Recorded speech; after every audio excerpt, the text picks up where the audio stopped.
Once upon a time, in a small village nestled at the foot of a beautiful mountain, there lived a young man named Siddhartha. Siddhartha was known for his compassionate heart and his eagerness to help others. He had a deep yearning to understand the nature of life and find a way to bring peace and happiness to all beings. One day, Siddhartha heard about a wise Buddhist monk who resided atop the mountain. It was said that the monk possessed profound wisdom and had the ability to guide people towards enlightenment. Filled with curiosity and a thirst for knowledge, Siddhartha decided to embark on a journey to meet the monk and seek his guidance.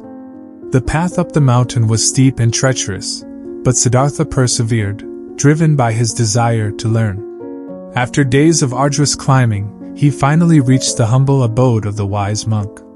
The monk, named Bhante, greeted Siddhartha with a warm smile and invited him inside. Sitting cross-legged on a mat, Siddhartha began to pour out his heart to Bhante. He spoke of his quest for understanding and his aspiration to bring happiness to all beings. But amidst his journey, Siddhartha confessed his struggle in dealing with toxic people who seemed to drain his energy and hinder his progress. Bhante listened attentively, his eyes filled with compassion. He then began to share a story that would shed light on the art of dealing with toxic people. In a nearby village, Bhante began, there once lived a young woman named Kavi. She possessed a kind heart and had a natural inclination to help others. However, she often found herself surrounded by toxic individuals who would constantly criticize and belittle her. Their negative energy weighed heavily on Kavi, causing her much distress. One day, Bhante continued, Kavi decided to seek guidance from a wise old woman known for her wisdom and serenity. The old woman, known as Aroha, lived on the outskirts of the village in a small cottage surrounded by beautiful flowers and lush greenery. Upon meeting Aroha, Kavi poured out her heart, sharing her struggles with toxic people. Aroha listened patiently, her serene smile never fading. After Kavi had finished, Aroha began to impart her wisdom. My dear Kavi, Aroha said, toxic people are like venomous snakes. They carry within them the poison of negativity, and if we allow their venom to enter our hearts, it can corrupt our minds and souls. However, just as a snake's poison can be neutralized, so too can the toxic energy of others. Intrigued, Siddhartha leaned forward, eager to hear more. Aroha continued, the key lies in developing our own inner strength and cultivating a deep sense of compassion. When we encounter toxic people, we must strive to remain rooted in our own inner peace and not allow their negativity to shake us. It is through our own practice of mindfulness and loving kindness that we can protect ourselves. Siddhartha was captivated by Aroha's words. He realized that he, too, needed to develop his inner strength and cultivate compassion in order to deal with toxic people effectively. Bhante, seeing Siddhartha's newfound understanding, gently added, remember, my dear Siddhartha, toxic people often carry their own wounds and pain. Their negativity is a reflection of their inner turmoil. By responding with kindness and compassion, we can offer them a glimmer of light and perhaps inspire them to transform their own lives. Inspired by the story, Siddhartha spent several weeks in the company of Bhante, learning and practicing the teachings of Buddhism. He discovered that the key to dealing with toxic people lay in his own inner transformation. Armed with newfound wisdom and compassion, Siddhartha returned to his village. He encountered toxic individuals who had once drained his energy, but this time, he responded differently. Instead of allowing their negativity to affect him, he greeted them with kindness and understanding. Gradually, Siddhartha's presence began to have a transformative effect on those around him. The toxic individuals, seeing his unwavering compassion, started to question their own behaviors and beliefs.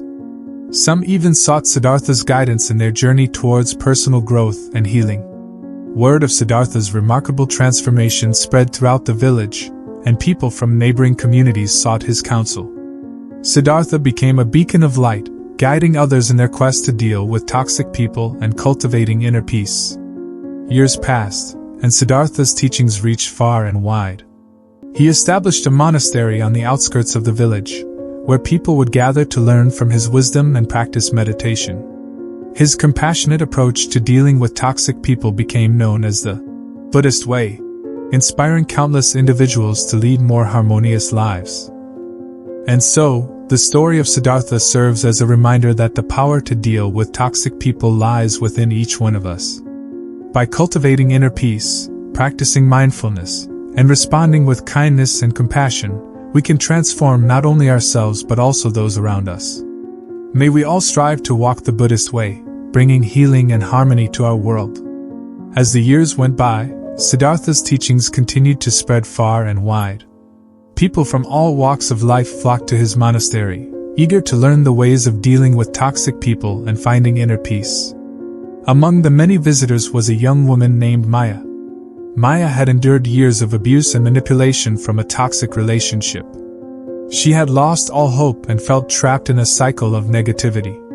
Desperate for a way out, she sought solace in Siddhartha's teachings. Upon meeting Siddhartha, Maya poured out her heart, sharing the painful details of her toxic relationship.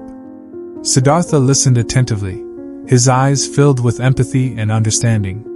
He gently reassured Maya that there was a way to break free from the toxicity and find happiness. "Sister Maya," Siddhartha began, "your suffering is real, and I acknowledge the pain you have endured. However, you possess the strength within you to transcend this toxic relationship and create a life of peace and joy."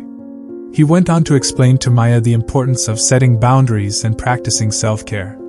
Siddhartha taught her that self-love and self-respect were essential in breaking free from the grip of toxic people.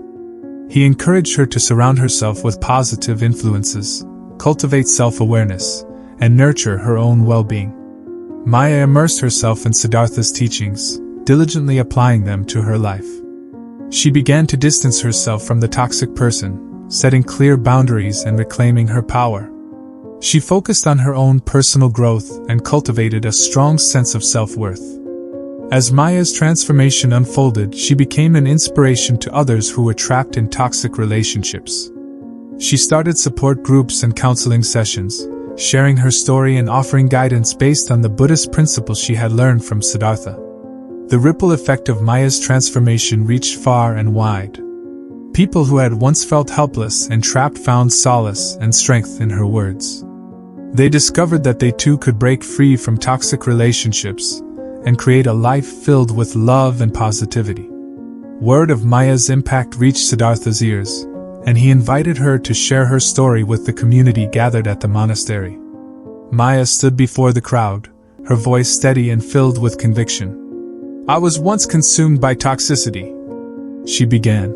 "But through the teachings of Siddhartha and the power of self-love, I have found liberation. Each one of us has the strength to break free from the chains of toxicity and create a life of happiness and peace." Her words resonated deeply with the audience, and many were moved to tears. Maya's story became a testament to the transformative power of the Buddhist way in dealing with toxic people. Inspired by Maya's courage, others began to share their own experiences and the lessons they had learned along their journeys. The community at the monastery became a sanctuary for those seeking refuge from toxic relationships and a source of support for their healing. Siddhartha's teachings continued to touch lives, not only in the village but far beyond its boundaries. His message of compassion, mindfulness, and inner strength became a guiding light for all who encountered it. And so, the story of Siddhartha and Maya reminds us that no matter how deep we may find ourselves in the clutches of toxic relationships, there is always hope for a brighter future. Through self-awareness, compassion, and the support of a community, we can break free from toxicity and create a life filled with love, peace, and joy. May we all find the strength within ourselves to face toxic people with unwavering compassion and walk the path of healing and transformation.